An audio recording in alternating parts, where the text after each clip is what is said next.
All right, I think we're about to get started. So thank you everyone for joining. We're really excited to have you on the 12 Points April webinar. And today we're going to be talking about things to know when you are buying or selling a home. We're going to have a guest panelist as well, Jeff Roque from Gold Coast Mortgage. I'll give you more information about Jeff in just a second. But we're really looking forward to this, and we hope everyone can take some useful pieces out of it. So as we're getting started here, bear with me here 1 second.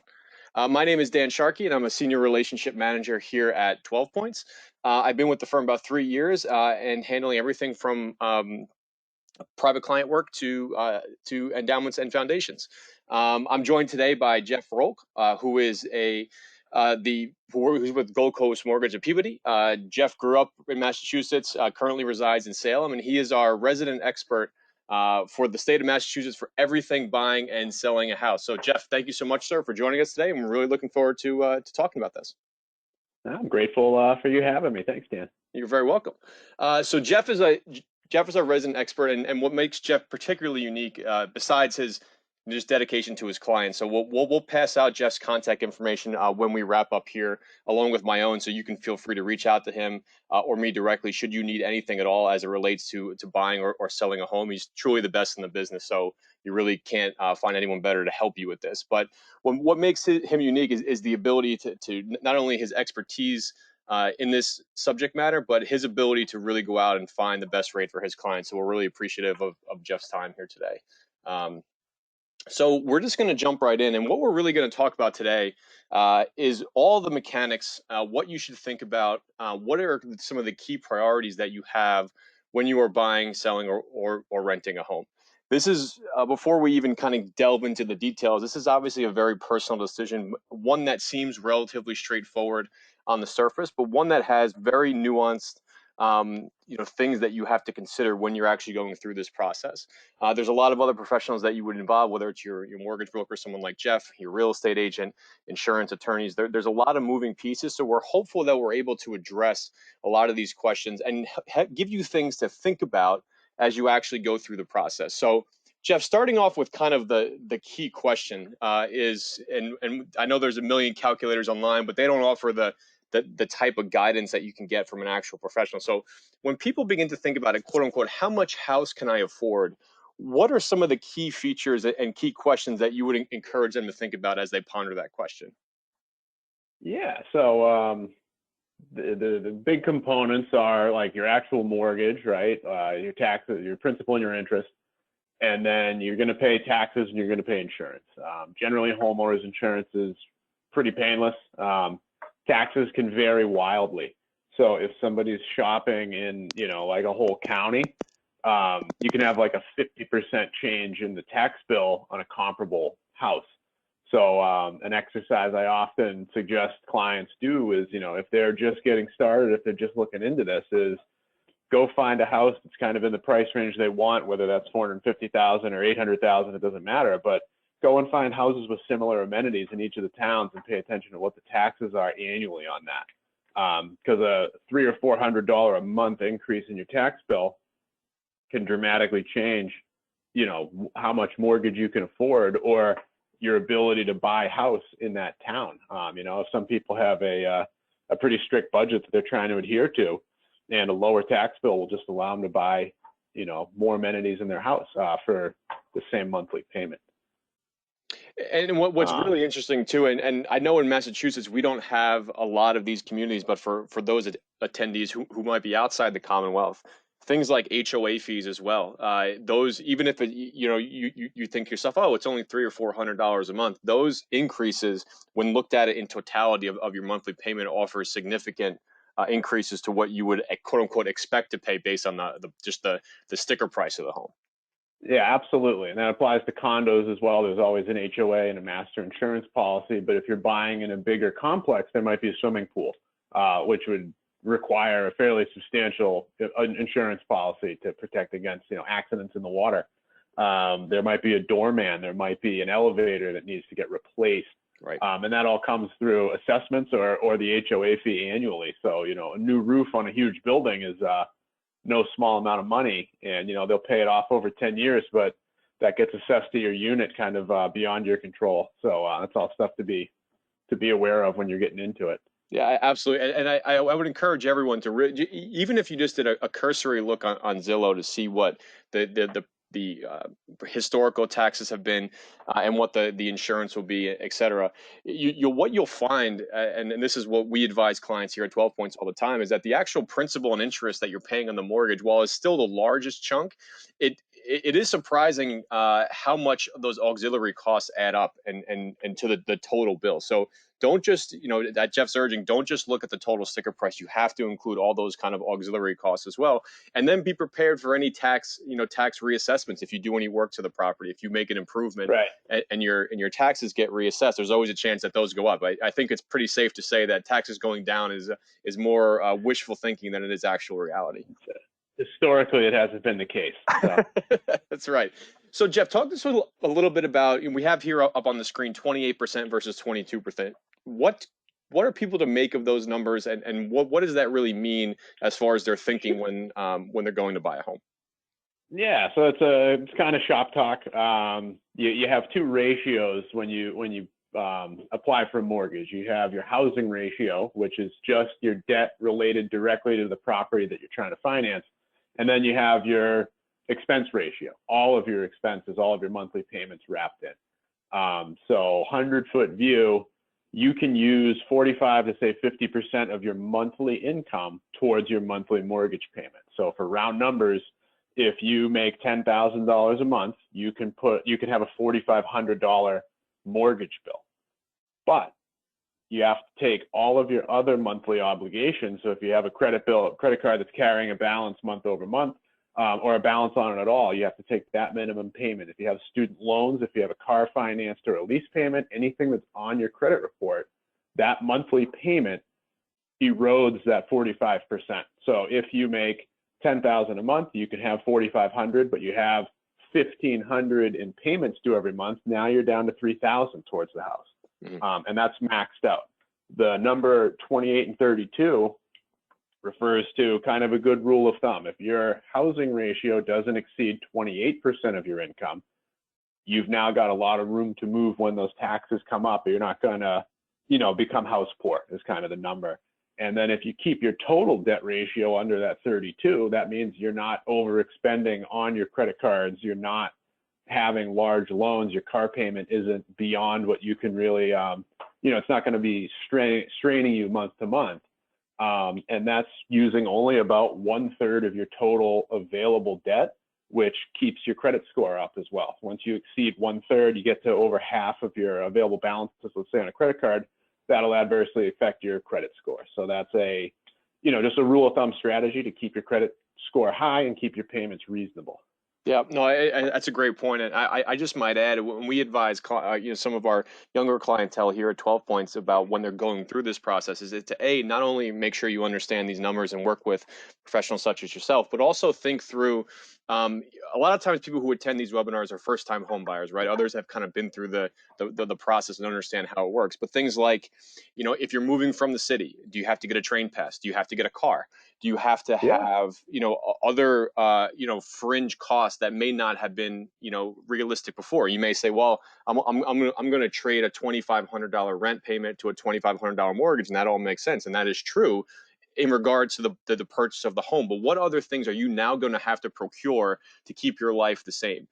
Additionally, for first-time home buyers, potentially there is, an expanding family, daycare bills. How do those get factored in? That should be looked at as debt, and just ensuring that you can manage those at an appropriate level. Do you have to now get a train ticket? All of these other things that a lot of folks don't necessarily fully consider when they look at the home in isolation versus the apartment or condo in isolation that where they were living previously. So when you think about these ratios, they're just rules of thumb. They're not hard and fast rules, but there's also going to be quote unquote debt obligations that aren't as obvious as, I have a student loan or a credit card or a car payment. There's going to be other things that you may need for a growing family or for a longer commute that you perhaps didn't consider originally. So all things to keep in mind, and it's very important to always make sure that you have that at top of mind. Okay, so moving on to about actually procuring a loan and procuring financing. Credit is something that everyone always confused about. The rules are confusing. How do I monitor without getting dinged? So Jeff, Yeah. just talk to us a little bit about, everyone hears now that rates are at historic lows and now is a great time to buy. So with that said, talk to us a little bit about how credit impacts the process and what people should be mindful of as they go through this, analyzing what they have right now. Yeah. So credit is probably the largest piece of a mortgage, of home financing, that's actually totally under control of the borrower.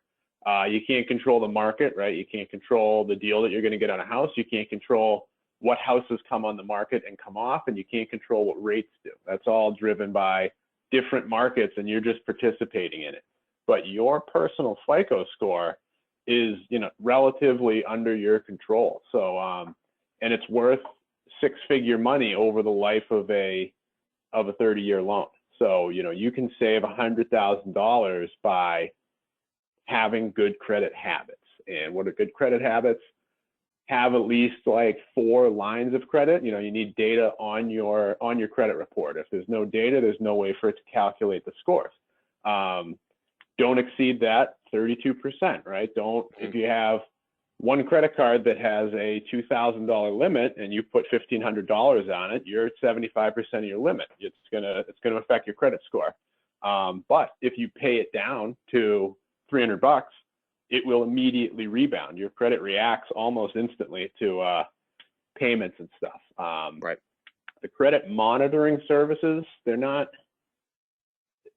really relevant until you need your credit. So Sure. most of the time, having that there is just a monthly expense. It might be comforting to some people. They might prefer to have it, and there's nothing wrong with that. But until you're going to go and use your credit, you don't really need it. So if you know that you have these good credit habits, you're more than likely going to succeed at securing some debt.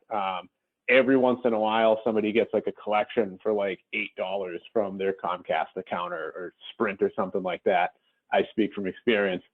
And you got to work through it. But your credit's a living, breathing thing, and if you take care of it, like it says, it'll take care of you. So you can plan to have a good credit score. And a good strategy, my preferred strategy is if clients are 6 months out from making their purchase, right? Their lease is going to be up in November.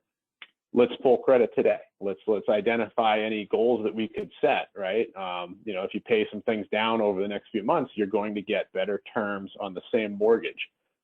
We can't control what rates are going to do between now and then, but we can control, what you're diverting your money towards, if it's going to be, create efficiency for you in the future. Yeah, and that's one of the biggest things that when we work with clients from a financial planning perspective, creating that level of optionality. You may not need it today, but you want to have as many things at your disposal in the future to ensure that you can actually go through with this when the time comes. And a couple of little tricks I just want to talk about briefly as it relates to credit.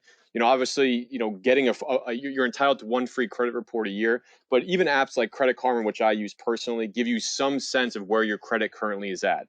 What we never want to see is someone who's never checked it and has a overdue, Macy's payment that they missed while they were in college, and 10 years later it's still haunting them because they just don't know. And that's something that you really want to be careful about. The other thing to think about too is paying your credit card before the actual bill comes due, and that helps mitigate the credit rating agencies seeing a balance, not closing old credit cards. Your credit history in terms of length of time is important. That's a critical factor. Obviously, missing payments doesn't need to be mentioned, but that is the most critical factor. But it is very important for you to at least understand where your credit stands, so you can make these decisions in the future. And if you don't have a credit history, if you've never been one to use credit cards, good for you. But you really do need to develop your credit history, because length of history is if not the most important factor, one of the top 3 to ensuring that you're able to procure a note in the future. So little tips and tricks to think about as you go through the process. Cool strategy is you can actually create a credit history immediately. If you have one spouse, let's say, that just does everything cash, and they've never had a credit card, but the other spouse has a great credit score and great credit history. If you add your spouse as an authorized user on your credit cards, let's suppose you've had an Amex card for a decade, immediately it will appear on their credit that they've had that Amex card for a decade. The history populates Yep. instantly. Just they don't even have to have the card. They don't have to have any access to it. You just need to know their social security number and add them as an authorized user to the card. Drawback of that is if you have a balance on the card, you both carry the balance. Right. So and just worth mentioning to all our couples out there who are listening, it's also important that we have run into situations in which couples have deviating credit histories. So just something to be mindful of. Again, what we're really encouraging you to do is to at least ensure that you're aware. That's really, for me, is the big takeaway as you think about your credit. Okay. Yeah, most of your credit cards will have something you can even just log in and just view. You know, it's a free Experian or one of the other credit bureaus, but it's a good indicator of, is it going up or down? Depending on who pulls your credit, you'll get different scores. So the mortgage will have a different credit than if you lease a car or if you finance furniture. But if your score goes up, that's a good indicator. If your score drops noticeably, it's going to probably do that everywhere for the same reason. Yeah, absolutely. Okay, so just moving on, we want to talk a little bit about annual costs, and we've touched on this as well. But there's a couple things as you look at this screen that I want to point to. We've already talked about taxes, which is obvious, right? The bigger the size of the property that you own, the type of town in which you live in, the value of the property are all going to drive that tax rate. So that's an important consideration. What I also want to point out to people, though, is additionally, when you think about buying a home, the additional costs that go into it, things as, is your water bill going to be higher because you now have a sprinkler system? Have you thought about, you know, all the different itemized items that you would have to include on an insurance claim or on an insurance policy? Maintenance. Are you going to do your own lawn? Do you have to get snow removal? Those are all things that we see that people don't account for if they don't plan properly, and are things that get put on a credit card. I'll just pay this with a credit card. And then before you know it, these things add up. So what I would really encourage everyone to do is, when you're analyzing a property, truly understand how much maintenance is actually going to go into it, how many auxiliary services such as landscaping, snow removal, trash, things like that you have to pay for out of pocket. Those are all things that are outside the scope of the quote unquote sticker price, but that you will be accounted for. And if you don't plan properly, you're going to find yourself pinched to an even greater degree as you live in the property for a longer period of time. Absolutely. You know, utilities are a little out of your control. You know, they're gonna, like, prices go up. You know, one rule of thumb that I've gotten from a home inspector is plan on about 3% of your home's value every year. Try to put that back into maintenance. You know, some years you're not going to spend that full 3%, but some years you get a water heater and, you know, like, every appliance breaks at the same time, right? They all got a timer built into them. So, like, you know, some years you're going to exceed that a little bit, and, you know, just keep some savings dedicated to protect against that, and that'll keep it off of your credit card. Absolutely. And that's where the prevalence of a liquidity plan or emergency fund for those exact expenses is critical when you're actually going through the home buying process.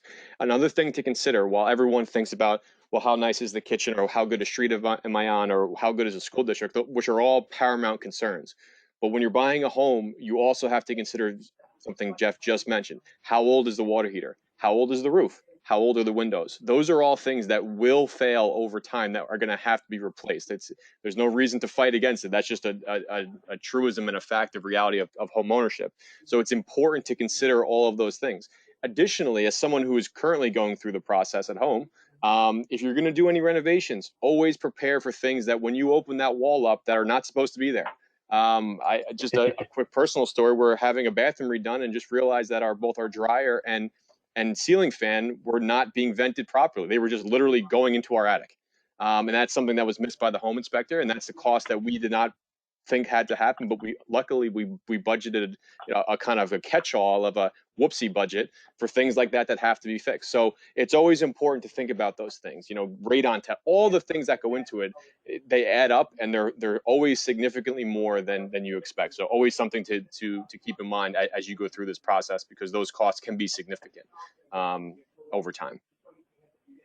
Okay, so Jeff, this is really where we could really use your expertise.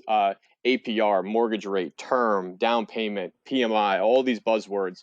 Kind of walk us through the mortgage process and the decision points from term, down payment, the type of loan that you can get, and then points. If you could explain that in layman's terms, that would be great, because I find that to be one of the most confusing areas that people don't understand. Yeah, sure. So term of your mortgage, why is 7 years important? The average mortgage lives for 7 years. So there's a myriad of reasons, right? People upsize, people downsize, people have another kid, people refinance their house, people change jobs and they move. So on average, it stings a little bit. Real estate's not a short-term investment. So if you get a job out of state 2 years after you buy your house, have you recouped anything or gained in value enough to make it worth it? Maybe, maybe not. Beyond 7 years, you're probably selling for more than you bought it for. When it goes into making your mortgage term decision, there are 7-year loans that are 30 years long, but it's fixed for 7 years. I'm personally kind of averse to those, and currently, due to the pandemic, those loans are functionally unavailable. So everything's a fixed rate right now, which is awesome, and the lowest fixed rates in history. So that's a benefit to everybody out there. But the 7-year term exists because that's an average of how long a mortgage stays. So people either refinance or pay the loan off or sell in 7 years. Your down payment drives a few different things, but less than 20% down, you're going to pay mortgage insurance. And mortgage insurance is a product that just insures that difference. So actuarially, there is a likelihood of you defaulting on your house goes down dramatically once you have 20% equity in it. It's too much to walk away from. So if you have 5% to put down on your first home, there's an insurance that you can buy that covers that gap. And you'll pay for that insurance until you get to that 20% equity. So your down payment drives that. And it also changes slightly how much cost goes into your rate. The down payment does have an effect, but your credit has a larger effect. So it's a grid. It's your FICO score on one side, and it's your down payment in 5% increments on the other side. So a small down payment with great credit is really not going to be too painful, but a really substantial down payment with really compromised credit is going to cost you more. So back to the credit's the one thing that's under your control and you can plan around. So that's a good strategy there. Fixed versus variable. Currently, fixed is the name of the game. And that is across all of my lenders right now. I can't write an adjustable mortgage at the moment. But like I said, I gravitate towards something fixed because we don't know where rates will be in 7 years. So if you stay in the house for 8 and your rate adjusts, you can create some havoc there. I like the idea that you can count on it. This current rate environment, they really only have one way to go. So locking it in for 30 years makes a ton of sense. But even if rates are higher on a fixed term, you can decide to refinance, but you'll never be forced into it. If rates are up and you need to jump into a fixed and rates are higher, that's really beyond your control. So, I'm a big fan of fixed, and we can argue with Dave Clayman about that later. And what's a point? Points are, 1 point is 1% of your loan amount. So if you have a $500,000 loan, a point is $5,000. And you can pay points or you can be paid points. So an example is the no points rate is what is the lowest interest rate available to you without paying any points. So let's say 4%, this is made up. And you say, well, okay, 4% is no points. What does it cost me if I want to have 3.5? And the lender might say, we'll charge you 2 points for that. So now you have to pay $10,000 to get your loan down to 3.5%, which starts a timer. How much did you save monthly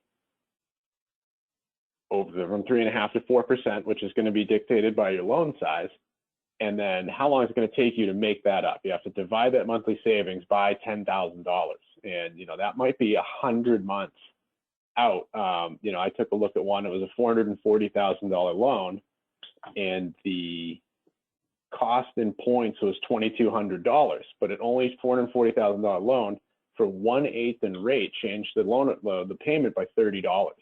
So it was like 78 months before that became right profitable for the client. And then they have to make it up at $30 a month. So you're talking 140 months before that saves you $2,000. Right. And then Generally, I'll steer opportunity people cost of away from paying it. what that $2,000 could have been put to in that time period as well, it needs to be factored in, which is more of an abstract calculation. But that's certainly still a factor as to what could I do with that money now as opposed to 7 years from now. Precisely. And then you can have the opposite, where if you just have that 5% to put down and rates are at 4, and you say, well, what if we take 4.25? So you're going to increase your payment by $30 a month, but the lender gives you 5 or 10,000. You could get 1.5 points or something. That can go towards covering your closing costs and funding your escrow, and ease some of the the cash need on the loan. So there's a few ways to use points. But it's really just about making sure you understand what you're paying when they say, yeah, we charge a point for this. Like, it's a 1% of your loan amount, and it can interrupt how much you save. If you don't keep that house long enough to go positive, that money just gets left on the table. It doesn't get recouped. Yep, and that's a really good point. That's the reason that we wanted to talk about it, is that it's important to understand that math. While it sounds good, a lot of time when we have these conversations with clients who have never been through the process of stuff, or even those who have but don't have any experience with quote unquote points, the idea that lower is always better is not always true. You have to really look at the fine print, and you have to understand what you're signing up for. And then if there is a calculation to be made, you have to really understand exactly what your break-even point is. While $30 a month may sound great, if it's not free, then you really have to consider what the alternatives may be. Absolutely. Okay. All right.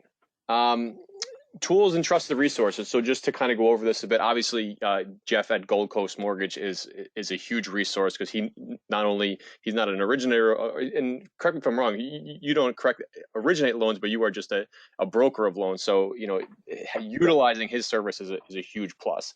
But other things, Smart Asset has a great mortgagecalculator.org. There's a lot of other resources out there for you to understand exactly what you're getting into. My personal view as a financial planner is to really discuss these with professionals like Jeff, like 12 Points, because there's a lot that goes into this that we can't all talk about on just a webinar. So there's a lot of little details that go into how you're actually going to procure this, and we've covered a lot of them today. But as you see on the screen here, here is something that other resources that you can use. Mortgage brokers and lenders, as we mentioned, Gold Coast as an example. But just thinking about what exactly am I signing up for? What is this going to cost me is crucial as you're making those decisions. And I know I sound like a broken record, but it bears repeating. Make sure you think about the auxiliary cost associated with moving, how much your gas is going to go up. Do you need a new car? What the maintenance on your vehicle is going to be. If your family's expanding, now you have to have additional daycare costs. What are those things? There's not much arbitrage to be had between living in the city and living in the suburbs. It's more of a lifestyle question, not a savings question, because there's a lot of other costs that go into that. So just make sure you go in with your eyes wide open and understand those before you go ahead and make that decision. What if you can't leave this house for a whole year? Yeah, exactly right. Working with a realtor.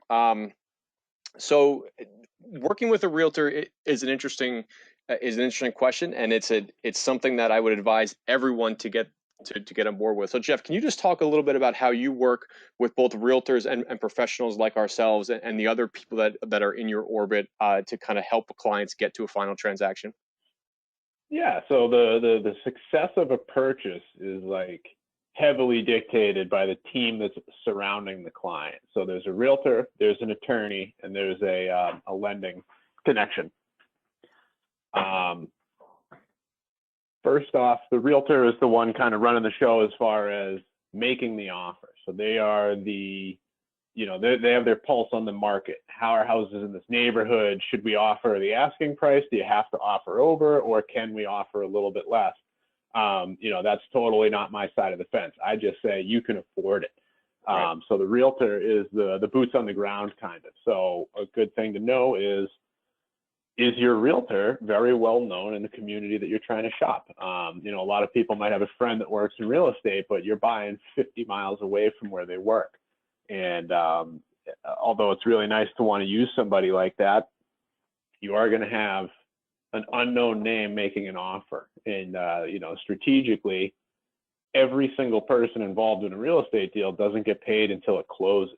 So if two offers get accepted by a local realtor and one of them is from somebody they've never heard of in a town on the other side of Boston, and one of them is from, you know, functionally like an industry peer in their same town, they've got history, and they'll say, all right, you know, generally, you know, Jim brings good clients. This is probably going to close. So they're gonna convey that to the seller. They're gonna say like, hey, listen, like if these offers are relatively comparable, I'd recommend you probably go with this one. And that's just logical. So it's up to you to locate a realtor that is, you know, successful and well versed in the area you're trying to buy in. Yeah, and I would just say, just kind of piggybacking on that, is to Jeff's point, having a team in place before you go to execute the transaction. As I mentioned at the very top of the call, you know, Jeff and I work very closely together with some current clients, and I can't tell you how many times I've had to call him on Saturday saying, hey, someone just called me, they're buying a house today, and they need to get these documents in place. I would encourage everyone who is listening, even if this is not going to happen tomorrow, whether it's your realtor, your mortgage broker like Jeff, or your insurance, you can procure the services or at least begin understanding who you're working with before you actually go to buy a home. Everything that is usually done is based on commission, as Jeff mentioned, and is done at closing. So it does not cost you anything to engage these professionals now. I probably, you know, with my realtor who has helped me with both the buying, selling, and rebuying of a new home, on all three of those transactions, we've probably seen 70 houses together. So getting a dedicated team in place beforehand, I cannot emphasize how important that is to save you years off your life and stress, and ensuring that you get the best possible deal. It's really a critical component of buying a home. Absolutely, absolutely. And then the attorney's office, same thing. You want to make sure that you're working with a office that specifically handles real estate. There are, you know, you have to use a lawyer in the state of Massachusetts to close on a home. So there's no way around that. You can't just do it yourself. But they just have to be a lawyer. So somebody who practices another type of law can technically do a closing. But the likelihood of it going, you know, going sideways at some point is astronomical. So just about everybody's fees are all very aligned. It's, you know, within a tolerance of 10%. So you get a recommendation, interview them, make sure you feel comfortable, make sure you feel like you're having things explained to you. Like every time you talk to somebody, whether it's your mortgage person, your realtor, or your attorney, like you should feel like you learned something, right? You called to the question, did it get answered? And did it get answered in a way that you're like comfortable now? And once you have that, like this is again, like you just said, Dan, like interview these people ahead of time, know who it's going to be. So when you go to make an offer, the lawyer is aware of it, right? They are looking at the offer to purchase. They are involved in the purchase and sale and making sure that there's no terms in that purchase and sale agreement that put you at a disadvantage. We don't want that. And just one last point on that. A lot of these transactions, open houses occur on the weekend, and you make those decisions on the weekend. And that may seem like a relatively small thing, and offers are obviously put forward during the week, but having that stable of a professionals ahead of time perhaps gives you greater access to ask someone a question in the moment while they may not be technically in the office. So I really can't emphasize it enough, not just with a realtor, but with all those professionals. Getting that team set up ahead of time will make things go infinitely smoother, and it's something that you really should consider.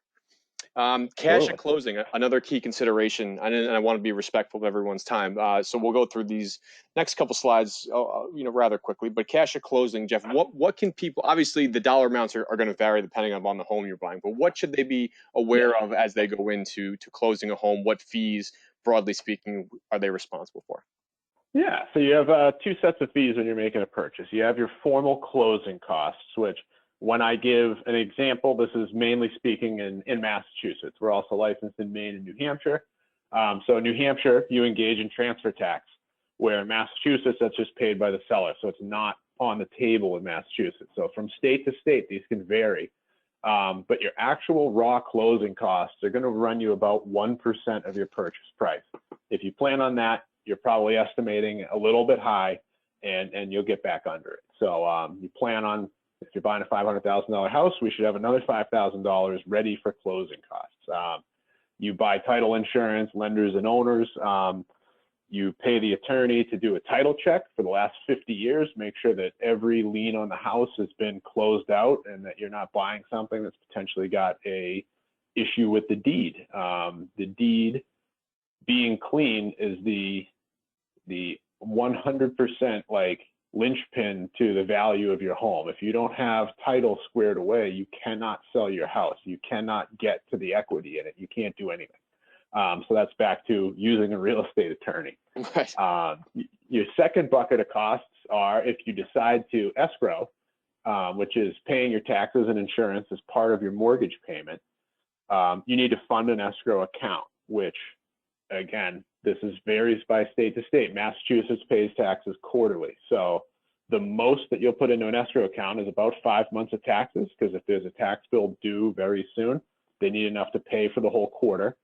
And then they want to have 2 extra months in there because traditionally taxes don't go down. So you need to have an overage so that they can catch up and change your payment in time that you don't owe or miss a tax payment. Insurance is generally paid annually. So you put in about 14 months.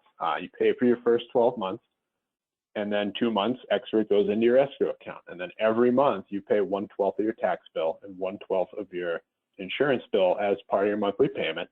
And then quarterly or annually, they're distributed by the lender. But you just need to be prepared to put that money in to fund it. And then it becomes a convenience. And then when you refinance, whatever's left in that escrow account when the loan gets paid off comes back to you. That belongs to you. It's not, it can't get lost anywhere. It has to be accounted for.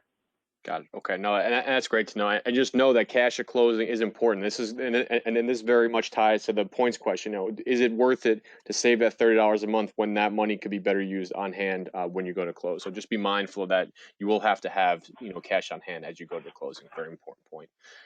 We already talked about if you need an attorney in the state of Massachusetts that you do. It's important that you have one that you trust. These things are complicated. As someone who's done it twice now, I still need a refresher every time I go through all the different processes, because the one other thing to consider, and Jeff was just talking about how the payments are calculated. You pay a lot of money up front. There's numbers move around at the beginning compared to a steady monthly payment as you go forward. So it is important to have a good attorney and someone who can explain those pieces for you. Okay, one of my favorite topics, and I'll just give I'll give Jeff the floor first, but I have a thought on this as well. The housing market, Greater Boston specifically, Massachusetts in general, and really all across the country for anyone who's not from Greater New England, is pretty fierce right now. Jeff, what are your thoughts about home inspections, repairs, and how people should consider those when making an offer? It's I'm relatively conservative. So I was joking with some clients last week. It's like during this purchase, like I'm just going to be your mom and say like, are you sure you want to do that? Because it is waiving your rights is a tool to make you a little bit more, appealing to the seller. Like you can waive your ability to have a home inspection, or you can call the home inspection for informational purposes only, which means no matter what comes up on this home inspection, we're not going to ask you to change anything about the house. So, that's at least better than no home inspection at all, because the home inspector is a heavily licensed expert that can check your foundation, all of your amenities in the house, look for mold. They are, they see things. You'll look at the exact same thing and they will see something completely different. So home inspection is some of the best money you can spend in my opinion. Waiving your right to it, like I understand that it makes you a little bit more competitive, but I wouldn't do it personally. Same with waiving like your mortgage contingency. You're essentially guaranteeing something that's still unknown. Right. You're not approved for a loan yet, but you're saying like, oh, like if the house misses by appraisal for less than $50,000, we'll make up that difference. So that's like a set fixed thing that like you can get comfortable with. Do you have it in savings? So if you bid $550 and the house comes in at $525, you're going to put your down payment down on $525 and then bring an additional $25,000 to make up that difference. You're going to make the sellers whole. But that's a known quantity, and you can set a ceiling on that. So obviously if the house appraises for $400,000, you're not coming up with $150,000 because that would be a bad investment. Right. But in this market, it's becoming, it's becoming more and more common. It is a very heavy seller's market. There's virtually no houses available right now. There was even a day last fall where in the city of Arlington there wasn't a single family home for sale. Right, which is just hard to believe, but it's true. Yeah, you couldn't buy a house. There wasn't one to go try to buy. Right, and what I'll just say briefly on this is that this is obviously a very personal choice. Waiving a home inspection, it takes on an inordinate amount of risk that I would, from a financial planner's perspective, not looking at it from your own personal perspective, but as a professional opinion, I think is a very, very questionable idea. There are things that you cannot possibly see unless you are a trained expert or some type of builder, or even beyond that, because of the complexity of the systems that exist in a home. So to Jeff's point, home inspectors are highly licensed, and they check everything from the quality of the infrastructure to the roof to the foundation, and you'd be very hard pressed as an individual to be able to offer expertise in all of those. You do need to be aware that if you do waive contingencies, if you do waive inspections, you will be on the hook for this purchase, and that a seller, if you renege on any of these contracts, is a legal binding agreement. So a better approach than doing that is, if you're fairly confident that you can assess the quality of the home ahead of time and you want to make your offer competitive, putting things like very high contingencies at least gives you an out if there's a catastrophic issue that was unable to be seen. If there is a significant crack in the foundation that went unnoticed, that judges the structural integrity of the home, for example, you can put something in the neighborhood of 50 to 100,000, things like that. And I still think that's probably a very questionable idea, but waiving it entirely, you really need to understand the level of risk that you're putting yourself at. And again, it's a personal choice, but one that comes fraught with danger. So please just be mindful of that as you go through it. Another thing I'll just say briefly go ahead. Is don't do what's good for your neighbor or the other potential buyers is not necessarily good for you. Fight the urge to get into this trap of having to outbid everyone with things like waiving contingencies. I view it as somewhat of a desperate tactic, and one that could really bite you in the butt if you don't pay attention. Yeah. One solution that we've advocated forever here that protects the client is you do kind of like a guerrilla home inspection. So a lot of home inspectors, you can pay them to visit the open house. And we're not going to do a full home inspection, right? They're not going to go around and check every single outlet, because replacing an outlet is, $7 a piece. Right. But they're going to look for categories. Are there any $100,000 or $50,000 problems? Are there any $10,000 problems? Are there any $5,000 problems? And then you never make the offer. No one's ever aware of it. But when they say, the bones of the house are good, the utilities all look to be relatively up to date, blah, blah, blah. Again, this is somebody who can just casually glance around a house and take up more information than, is imaginable. So sending them to do like a home inspection light, they'll just swing by the open house and anonymously look around. Yep. Sometimes they'll even go with you, and they'll be, just part of the group. But, they go to the basement first. They don't look at the kitchen. Right. And right. You'll get a lot of information. And then you say like, all right, I'm aware that, I need to replace the sump pump, right? And that's going to cost me $2,500. I'm comfortable making an offer on this house, right? So that way you're not giving anything up, but you're giving the seller the exact same benefit, because Yep. you've already executed on the information that you need. So that's a really robust solution to the problem. Yep, no, that's a great tip. But just be buyer beware when you're gonna, if you were to waive those in full. Okay, so this is our last slide before questions. So if anyone has any questions, I'll just mention it now. Please feel free to put them in the chat box, put them in the question panel. We'll be happy to address them as soon as we're done. So Jeff, last slide here. Optimal times to buy or sell in Massachusetts, obviously spring and fall. But does it, from your opinion, what does the competitive landscape look like at different times of the year, and is there any advantage to doing one versus the other? Yeah, well, it's been spring of 2020 for 13, 14 months now. So all the traditional real estate cycles are out the window. Right now, if you have something to sell, like sell it. Like you're going to do well. If you bought in 2019, you're going to do well. Buying, you know, nobody's life is really driven by that. We find that the client buys because they're ready. The client buys because there's a baby coming. The client buys because they got that job and now they have a salary. And that dictates where they buy.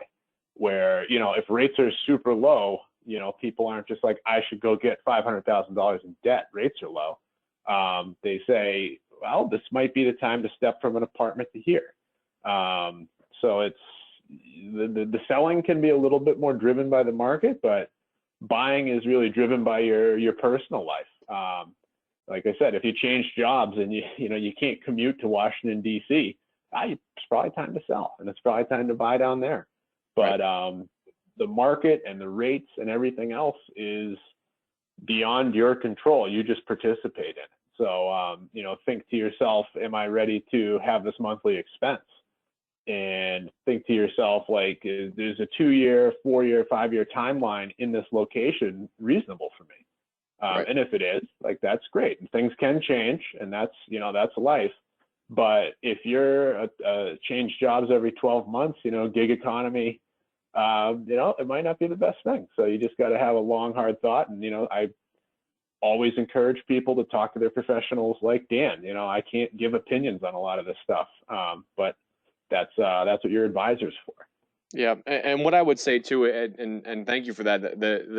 A key consideration too is I would encourage anyone to not think about home buying as now is the right time as a broad theme. You want to think about what's the right time for you, and it's also important to consider that when markets are crazy hot like they are now, there's usually an inverse relationship to rent. So we have seen, especially in the city, with the pandemic that's happened, that rates, while they've crept up recently, where people were getting significant discounts to what they were currently paying because people were fleeing the city all at the same time.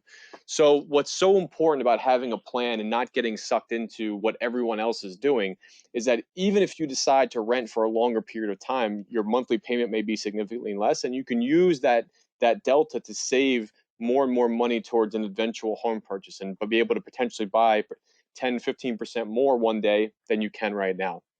So very much like people saying you should always buy a car versus lease, which is another cliche that is factually incorrect. It's the same thing with home buying. It really needs to be the right time for you, and let your personal situation drive that decision as opposed to what the market is doing as a whole. As Jeff mentioned, selling is a little bit different because you already have an asset in hand as opposed to one that you are seeking. So don't discount the rental market, especially in times of inflated home prices, because there really could be some deals to be had, and you may put yourself in a better financial position in 5 and 10 years as opposed to doing that right now. So always be mindful of those things, because I think it's a critical component when you're actually making your decision. Well put. Okay, so I believe that is the end. So if anyone has any questions, please feel free to put them in the chat box or in the question. One question that I do have here is there an approximate percentage of maintenance costs that we can assume? And I think, Jeff, you may have touched on this earlier, but do you have a rule of thumb in terms of what you can speculate for overall maintenance costs? Yeah, so it's from a home inspector. The guy who did my home inspection lives in my neighborhood, and he happens to be a good friend of mine. But he just says, plan on about 3% of the home's value going back into it every year. And that's, that prevents like deferred maintenance, like stuff that should have got fixed. Like, if the paint starts to peel, get it done instead of letting the paint peel enough that the wood rots. And now you got a bigger project on your hands. You got to replace stuff. Houses they're kind of living and breathing. Air is flowing through them. There's water. The environment outside is attacking your house all the time. And if you're not knowledgeable about that, have somebody come by that is, and have them take a look at it. But if you notice any changes, you got to figure out if those need to get corrected immediately or if they need to get corrected in the next 3 years. So just, be aware of it. Like, same reason you go to the doctor every year. Yep. No, absolutely. It's always good to be preventative in nature because that really prevents catastrophic problems. The next question here is about insurance and just what type of homeowner insurance policy. So I'll just take that one. So the type of insurance policy you get is going to be dictated by the type of home you get and the type of coverage that you want. So I don't have any comment on what type of policy you should get. However, what I would encourage you to do is ensure that you read the terms as to exactly what you are covered for. Understanding what the definitions are, understanding what your deductible is, and then making the best decision as to what you're most comfortable with. Oftentimes, we find that folks who have not looked at their property and casualty insurance don't do a good enough job of actually understanding what they have, and that can lead to big surprises when you actually go to make a claim. There's one here about real estate professionals. So I'll just offer my 2 cents, and then Jeff, if you have any thoughts on the matter. Um, the professionals like Jeff, who's obviously on the financing end, but they really, in my opinion, make the biggest difference. Someone who is patient, someone who understands what you're trying to achieve, someone who allows you the time and space to actually explain what you're looking for is critical. So it'd be far beyond just a real estate agent, but the entire team. I can't emphasize how important that is to have those things set up. And speaking from a financial advisor, financial planner perspective, it's critical not only to make Jeff's life easier, as by example, but have the requisite documents that you will need. So, Jeff, will you just talk a minute about what people can expect to have to procure and supply when they're going to apply for financing? Yeah, so it's kind of dictated by how you make your money. If you're a salaried W-2 employee and your salary, your base salary covers your loan needs, it's pretty straightforward. You supply your last 2 months of paychecks, copy your driver's license, your bank statements. So you need to verify where all your funds are coming from. So you can't deposit, $40,000 in cash in the bank and then get a bank statement the next day. We need to know where that money's been for the last 60 days. And that's all driven by the Patriot Act. So there's no way around it. You can get gift funds, but then we'll need to show where those funds have been for 60 days. So some people's parents give them a gift when they buy a house. We need 60 days of your parents' bank statements at that point. So it's all just going to be backtracking and showing, where did all this money come from? If you're self-employed, if you have a 1099, if you have any element to your income that's not W-2, you immediately trigger, we go to 2 years of filed tax returns. So right now, if you're on extension, you'd have your 18s and 19s would have to come in and they do a 2-year average. If you are a W-2 employee, but you have a second job, it goes to that same thing. A 2-year average of your other incomes. So, you could own 4 companies. You could own 17 Dunkin' Donuts, and then you would need a 2-year average of all 17 of those businesses. So that's kind of the quick view. So the more complicated your income, probably the more, the thicker the file gets, the more complicated the mortgage gets. But it really just comes down to, after all those averages, how much money are you taking in every month total? So if you're writing off a ton of stuff to minimize your income monthly, you're not taking in much income. So that can be harmful. If every month you're taking in a healthy amount, you can use up to 50% of that amount. So it's going to come down to where your income's derived from dictates exactly what you'll need to get together. But you're pretty much just documenting that, yes, I make money, and yes, I do have a down payment that is from somewhere I can prove. Great. No, this has all been tremendously helpful. Jeff, that's all the questions that we have. So if anyone else has any questions at all, please feel free to get in contact with me, to get in contact with Jeff. He is at Gold Coast Mortgage. And Jeff, we'll make sure that we supply all your contact information for them as well in an email. Terrific. For those who attended. We really want to thank everyone for their time. If there's any other questions at all, please let us know, and we're happy to follow up. Thank you, everyone, and I hope you have a wonderful day. Thank you, Jeff. Thanks, Dan. Talk to you soon.